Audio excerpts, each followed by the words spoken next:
السلام علیکم ورحمۃ اللہ وبرکاتہ۔ ایک قدیم زمانے کی ایک حکایت ہے کہ ایک بزرگ نیک آدمی تھا، اس کے دو بیٹے تھے۔ ایک بیٹا بالکل صحیح تندرست تھا اور ایک نابینا تھا، اور بابا جی نے کافی ساری لیگیسی چھوڑی تھی، کافی ساری کہہ لیں کہ ترکہ چھوڑا تھا، میراث میں کافی مال چھوڑا تھا۔ تو اب ظاہر بات ہے جو نابینا تھا وہ اکیلا تھا، اور جو بینا تھا صحیح تھا اس کی بیگم بھی تھی۔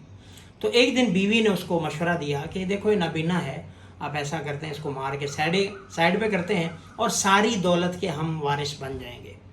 تو پہلے تو اس کے بھائی نے غصہ کیا، ظاہر بات ہے بھائی تھا اس کو ڈانٹا اور غصہ کیا اور اس کو منع کر دیا۔ پھر چند دن کے بعد اس نے ایسا کیا، پھر ایسا کیا، آہستہ آہستہ خیر اس کے ذہن میں شیطان نے، ظاہر بات ہے جب اتنا کچھ دکھایا جاتا ہے تو شیطان نے پٹی پڑھا دی اس کو بھی، اور اس کی باتوں میں وہ آ گیا، اور انہوں نے پلاننگ کی کہ کس طرح اس نابینا بھائی کو ہم سائڈ پہ لگائیں۔ چنانچہ وہ دونوں بھائی نکل گئے ایک دن، اور ایک جنگل میں اس کو لے گیا، صحرا میں اپنے بھائی کو لے گیا، اور وہ بیچارہ نابینا تھا۔ صحرا میں جا کے اس کو بالکل یکلک صحرا کہہ لیں، درمیان میں جا کے اس کو چھوڑ دیا کہ ظاہر بات اتنی درمیان میں اس کو چھوڑوں گا، نہ کہیں جا سکتا ہے، نہ کہیں اس کو نظر آتا ہے، نہ کہیں پانی ملے گا، نہ کوئی ایسا انتظام ہوگا، خود ہی مر جائے گا، بات ختم ہو جائے گی۔ اس کو وہاں چھوڑ کے انہوں نے کہا میں ابھی آتا ہوں، اس کو چھوڑ کے واپس آ گیا۔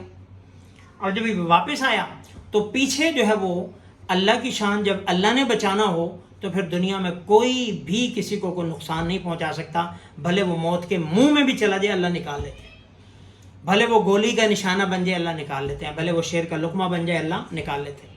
تو خیر اللہ کی شان کی ایک قافلہ وہاں سے گزرا، انہوں نے دیکھا اکیلا نابینا آدمی کھڑا ہوا ہے اور کوئی اس کا جو پوچھنے والا نہیں ہے، قسم پرسی بیچارہ کھڑا ہوا ہے۔ انہوں نے اس کو اپنے ساتھ لے لیا، اس نے بتایا ایسی ایسی سٹوری کہ میرا بھائی ساتھ آیا تھا، اب وہ چلا گیا، مجھے ادھر ہی چھوڑ گیا۔ انہوں نے کہا ہمارے ساتھ چلو، وہ ان کے ساتھ بیٹھ گیا اور چل پڑا۔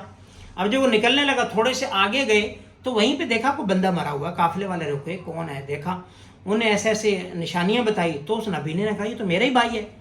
اس کو درندوں نے، بھیڑیوں نے یا جو بھی مخلوق تھے انہوں نے اس کو پکڑ لیا، ان کے قابو آ گیا اور اس کو چیر پھاڑ کے مار دیا انہوں نے۔ اب یہ انہوں نے اس کی بھی لاش کو اٹھایا، گھر لے گئے۔ واپسی جب پہنچے، گھر میں پہنچے تو بیوی نے دیکھا کہ یہ بجائے نابینے کے لاش کی، نابینا تو صحیح ہے یعنی کہ زندہ ہے، اور یہ لاش کس کی ہے؟ اس کو جب پتہ چلا یہ تو اسی کے خاوند کی لاش آ گئی ہے اور وہی مر گیا بجائے اس کے کہ اس کے بھائی کو مارنے کے، تو وہ صدمے سے وہ بھی چل بسی۔ نتیجتاً میاں بیوی چلے گئے اور سارا کا سارا مال اسی نابینا کے پاس آ گیا۔ تو یہ ایک سبق ہے کہ بندہ لالچ کرتا ہے، لالچ میں مارا جاتا ہے، لالچ بری بلا ہے۔ اور یا اسی طرح کہ من حفر بئرا لاخیہ وقع فیہا، جو کسی کے لیے گڑھا کھودتا ہے وہ خود اسی کے اندر جا گرتا ہے۔ اس نے اس کو مارنا چاہا، اللہ نے وَمَكَرُ السَّيِّئِ وَلَا يَحِيقُ الْمَكْرُ السَّيِّئُ إِلَّا بِأَهْلِهِ، کہ جو مکر کرتا ہے اس کا مکر اسی کی طرف لوٹتا ہے۔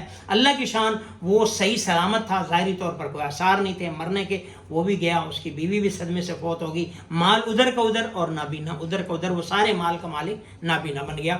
تو اس لیے کسی بھی لالچ کے خاطر غلط قدم نہیں اٹھانا چاہیے، وگرنہ وہ غلط قدم آپ کے اوپر ہی پڑ سکتا ہے، وہ آپ کا لالچ، آپ کا جو ہے وہ انتقام آپ کے اوپر ہی پڑ سکتا ہے۔ والسلام۔